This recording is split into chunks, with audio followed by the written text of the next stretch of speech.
Ini tips ini sederhana, tapi kalau teman-teman ikutin, banyak sekali menang banyaknya kita. Efeknya dia bisa membersihkan liver. Dia sebagai obat pusing juga bisa. Itu bisa menurunkan tensi, kolesterol, namanya memperbaiki orang yang anemia. Orang-orang yang stroke juga bisa dipakai itu pola itu. Kalau keluhan itu muncul, jangan diobati, pakai obat sintetik. Yang harus Anda kerjakan apa?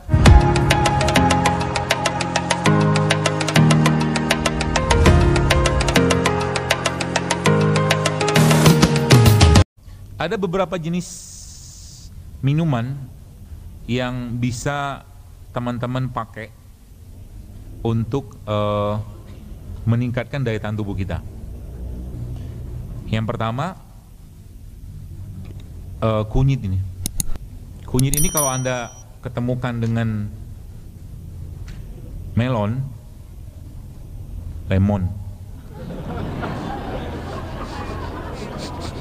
ngetes masih connect gak? Nyata enggak. Ketika kunyit ini ketemu sama jeruk ya seperti ini, efeknya dia bisa membersihkan liver ya. Dia sebagai obat pusing juga bisa ya. Kemudian dia juga bisa digunakan untuk minuman ya sebelah mungkin anti kanker gitu ya. Nih kunyit sama jeruk nipis. Kemudian lagi namanya sini nggak ada, tapi teman-teman bisa dapatkan. Namanya beetroot. Beetroot itu buah beet. Ya, buah beet itu kalau Anda nanti blender dicampurkan sama ini juga, dia juga bisa menurunkan tensi ya. Kemudian bisa untuk meningkatkan memperbaiki orang yang anemia. Ya. Juga Anda bisa tambahkan dengan kurma. Ya, nanti buah beet itu kalau teman-teman ada yang anemia atau kurang darah, ya Anda bisa blender sama kurma. Campurkan sedikit sama itu. Sama itu tadi yang ini, kunyit sama jeruk nipis ini. Sedikit Anda tambahkan dengan lada hitam. Ya. Dia bisa meningkatkan penyerapannya. Kemudian ya ini agak jarang, cuman kalau dapat alhamdulillah itu tuh wheatgrass. Wheatgrass itu daun ya, daun dari gandum itu loh. Itu tinggi banget antioksidannya. Kalau nggak ketemu bisa pakai yang hijau-hijau kayak begini nih, brokoli, atau yang salah satu yang tertinggi adalah seledri. Tapi seledri mungkin rasanya memang agak-agak berat untuk dikonsumsi ya. Kalau saya biasanya kalau ketemu itu saya campurin sama apel. Itu bisa nurunkan tensi, kolesterol, tapi dia cepet banget nurunin tensi. Hati-hati, jadi kalau yang sudah darahnya rendah, hati-hati minum itu. Ya. Ada beberapa jenis ya lemak yang teman-teman juga bisa konsumsi ya. Misal beberapa pilihannya ya. Yang paling bagus alpukat. Ya, jadi alpukat itu jangan beli yang di jus-jus itu. Kalau Anda mau beli yang jus-jus itu, bawa madu dalam tasnya. Jadi nanti pemanisnya pakai madu. Kalau nggak kurma. Ya. Terus minyak VCO itu lemaknya bagus. Ya. Kemudian olive oil atau zaitun salah satu minyak yang paling baik yang mengandung unsaturated fatty acid. Jadi asam lemak tak jenuh itu sangat baik untuk dikonsumsi tiap hari. Jadi kalau teman-teman mulai biasakan malam juga menjelang tidur atau pagi-pagi minum zaitun 1 sendok nggak apa-apa. Kalau nggak bisa minum yang pakai sendok, kapsul juga nggak apa-apa. Ya, itu beberapa yang kita gampang dapatkan tuh beberapa jenis lemak. Ya, beberapa jenis lemak-lemakan yang kita bisa konsumsi. Ya, bukan berasal dari lemak-lemak yang digoreng kayak tadi saya katakan ya produk yang digoreng lah ya. Jadi kalau mulai men-challenge diri Anda ya, jadi mulai men-challenge diri Anda dalam keseharian kita itu salah satunya adalah dengan cara ya menghindari makanan-makanan yang diolah dengan minyak. Ya. Pagi-pagi saran saya jangan lagi makan makanan yang berminyak pagi-pagi. Semua yang berminyak ada digoreng pagi-pagi jangan lagi. Contohnya apa? Ya gorengan, gitu kan? Nasi goreng apa lagi? Nasinya sudah tinggi gulanya, ditambah dengan minyak. Lengket nggak di usus? Lengket.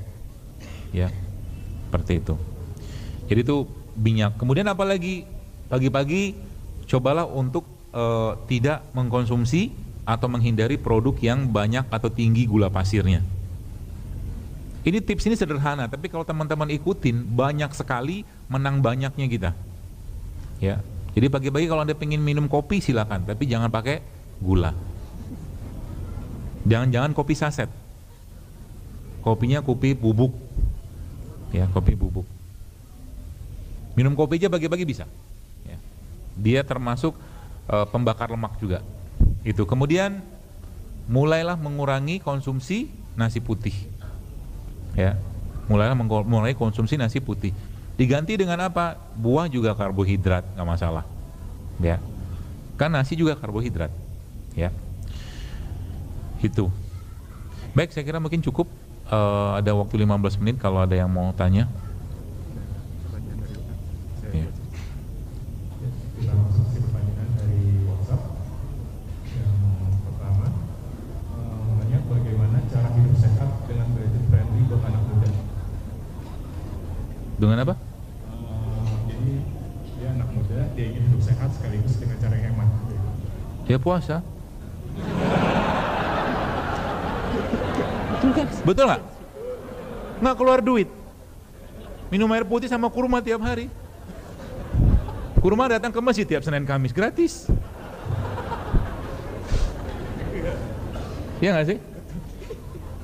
Ini diketawain emang bener kan jawabannya kan? Kalau enggak ya mulailah jadi pemuda rimpang. Datang ke pasar pagi-pagi, beli jahe, beli kunyit, beli apa.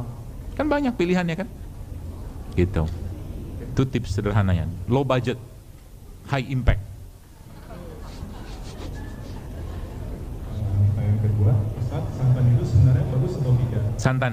Ada resep golden latte dari Ustaz dari bahan santan, padahal kita sering diminta hindari makanan bersantan. Ya kalau santannya begini ya hindari. Kan sudah saya bilang, santan itu kan protein. Dimasak, dipanaskan rusak. Tapi kalau santannya yang masih fresh, boleh Anda blender sama kurma juga nggak apa-apa. Ini namanya coconut milk. Wih, keren kan? Minum apa nih? Coconut milk. Beli di mana? Tempat parut. Parut santan. Bagus, santan bagus. Lemaknya bagus, ya. Dan dalam konteks tidak berlebihan nggak masalah. Ya. Rasanya gimana? Kalau kita udah biasa minum, sebenarnya enak. Sudah ada nyobain bikin golden latte belum? Nanti bisa lihat tuh di postingan saya. Jadi santan ketemu kunyit di blender. Saya sempat minum yang sudah jadi waktu itu di Bandung, enak sekali. Ya, golden latte namanya. Bagus. Assalamualaikum. Bagaimana cara untuk menjaga diri dari polusi udara yang ada di Jakarta? Dan makanan apa yang baik untuk menjaga kesehatan paru-paru kita? Terima kasih. Jangan keluar rumah. Betul nggak? Di Jakarta nanya begituan bro. Mana bisa lah. Mau ngarapin Jakarta ada gunung ya, boro-boro, Gunung Agung ada. Tapi caranya kan bisa, maksudnya dengan polusi kayak begitu ya, mulailah mengurangi atau menyetop makanan yang nggak sehat. Jangan lagi minum minuman kemasan yang tinggi gula, apa segala macam. Mulai biasakan menjadi pemuda rimpang, pemuda buah gitu kan, bawa kemana-mana. Siapa tahu ada, jadi apa yang kita kerjakan itu siapa tahu menginspirasi orang lain kan, gitu loh. Jadi jangan bangga misalkan bawa minuman-minuman kemasan, jus-jus dalam kemasan yang sudah banyak pengawet segala macam, ngapain ya. Jadi salah satu caranya apa ya, kita mulai membiasakan kayak begini. Jadi dalam tasnya nanti ya, kalau mungkin kerja atau apa ya, ada buah, ada kurma, ada apa gitu loh. Cara paling mudahnya gitu kalau saya. Jakarta kayaknya agak sulit ya, kecuali pindah ke daerah desa ya. Makanya orang desa itu, coba Anda lihat, orang desa itu kan wajahnya senang-senang gitu loh ya, karena nggak kena polusi gitu. Bagaimana solusinya untuk yang bekerja shifting tenaga kesehatan saat jaga malam dari jam 8 malam sampai jam 8 pagi. Makanan apa saja yang boleh dimakan?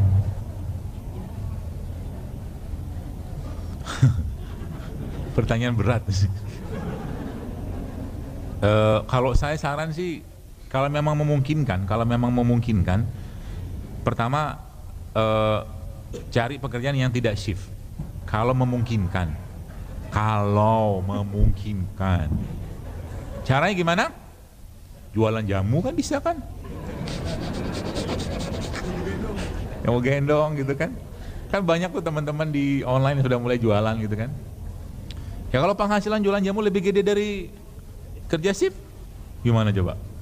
Lebih bagus kan? Itu kalau memungkinkan. Kalau tidak memungkinkan, yang pertama sempatkanlah malam itu untuk tidur. Ya, sempatkanlah entah sejam, setengah jam atau apa, harus ada jadwal tidurnya. Ya. Kalau tidak memungkinkan juga, atau bahkan yang step ketiganya, kan malam itu istirahat, maka teman-teman harus banyak-banyak sekali mengkonsumsi ya produk-produk yang tinggi mineral ya, antioksidan, enzim kayak buah, sayur seperti itu. Jangan banyak mengkonsumsi produk olahan, santan-santan gitu, apalagi kemasan. Karena dengan kita malam itu saja sudah terbebani badan kita, artinya kita butuh recover banget. Dan kalau ada waktu untuk tidur, di tidur yang disunahkan oleh Nabi SAW. Contoh misalkan tidur siang, ya kalau bisa tidur, ya jangan habis subuh, kalau bisa nggak tidur jangan tidur, habis subuh jangan tidur, karena tidur habis subuh itu melemahkan jantung, gitu. Assalamualaikum, bagaimana cara mengatasi vertigo yang sering muncul di waktu yang tidak terduga? Vertigo, bekam. Mulai rutinkan berbekam dan mulai rutinkan olahraga pagi, jalan-jalan gitu kan untuk menghirup. Saya pernah share waktu itu namanya nitrik oksid, yang itu munculnya ba'da subuh sampai syuruk. Nitrik oksid, salah satu antioksidan terbaik yang adanya waktu subuh. Jadi habis subuh tuh jangan tidur, hirup udara dalam-dalam, ya. Dan salah satu juga yang saya sarankan bagi orang vertigo ya, rimpang-rimpangan ini kuncinya salah satunya. Rimpang-rimpangan, terutama rimpang-rimpangan yang sifatnya hangat, jahe, kayu manis, serai nggak termasuk rimpang sih, cengkeh, pala gitu ya, itu bisa meringankan, insya Allah. Ini bertanya, minuman atau makanan apakah yang baiknya dikonsumsi saat mendaki gunung?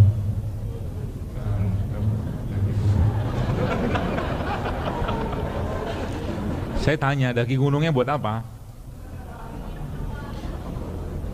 Tafakur nggak tiap bulan juga kan naik gunung. Saya bukan anti naik gunung ya. Saya pernah naik gunung, cerita sedikit. Gunung apa tuh? Gunung yang di Malang itu loh. Oh ya, Bromo, yang ada Ranu Kumbolo itu. Semeru. Kan tuh gunung kan terjal banget tuh. Betul kan? Jadi habis masuk dari Ranumati itu, saya sampai ke Ranumati, gini-gini saya pernah naik gunung ini. Sampai Ranumati, kan malam tuh naik gunungnya kan, wah makin terjal itu.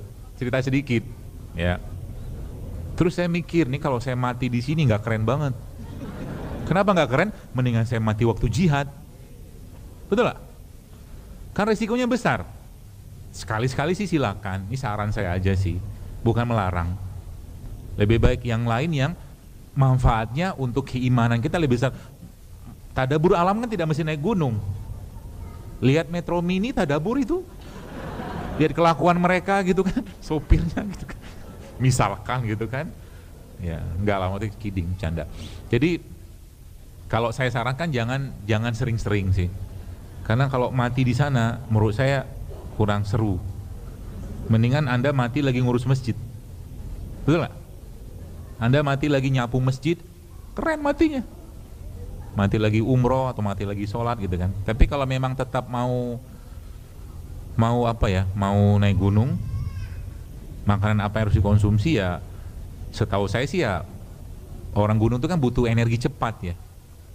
Salah satu yang saya sarankan ya madu. Madu ketika naik gunung itu ya bawa aja terus madu. Karena madu tuh dia cepat sekali memberikan energi buat badan kita.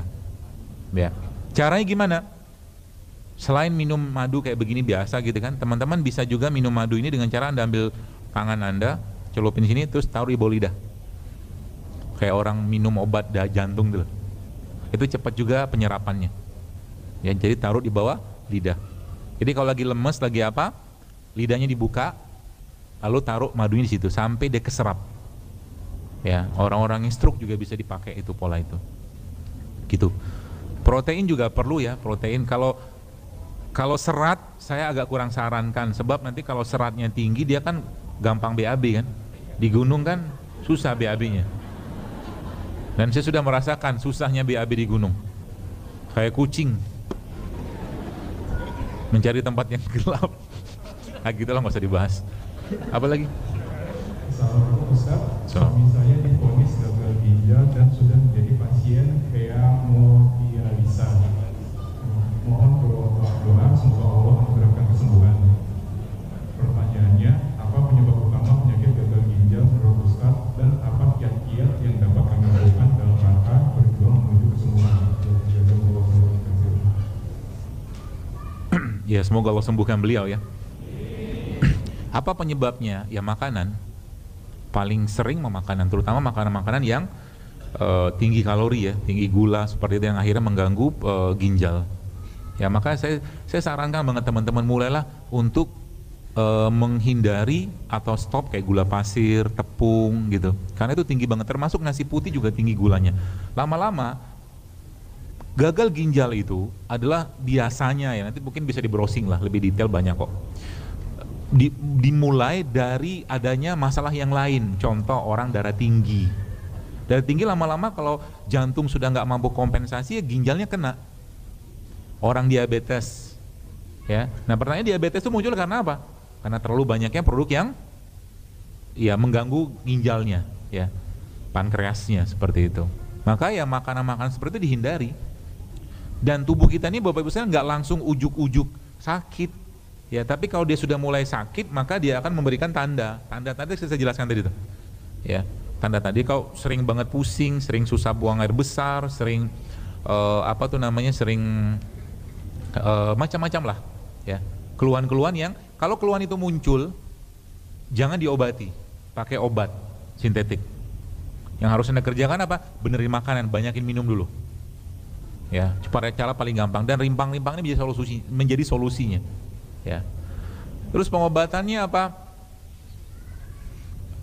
Ya kalau gagal ginjal sebenarnya kompleks sekali sih pengobatannya, karena kita harus, setahu saya sih ya, harus dicari dulu ini masalah di mana. Karena tadi bisa jadi underlyingnya dia itu karena hipertensi, underlyingnya dia karena diabetes. Ya, kalau udah case-case berat seperti ini, saya sarankan mendingan cari herbalis ya, atau mungkin teman-teman herbal gitu yang bisa intensif menerapinya. Bisa sembuh nggak? Nah ini keyakinan seperti ini harus kita pegang baik-baik. Kata Nabi SAW, likulli da'in dawaun. Setiap penyakit itu pasti ada obat. Itu ya janjinya Nabi. Kalau ada janji Nabi maka kita harus yakin. Ya, kita harus yakin bahwa semua penyakit itu mungkin bisa jadi belum sembuh karena kita belum diberitahu sama Allah. Ya, karena itu bagian dari akidah. Jadi kalau ada orang bilang kencing manis nggak bisa sembuh, ya silakan aja ngomong kayak begitu, nggak masalah. Tapi kalau kita sebagai seorang mukmin yang percaya kepada Allah dan takdir, pasti bisa sembuh kalau Allah berkehendak itu sembuh. Itu akidah itu begitu. Ya, bahkan mungkin bisa jadi dengan sedekah bisa Allah sembuhkan. Ya, bisa Allah sembuhkan. Ya, seperti itu.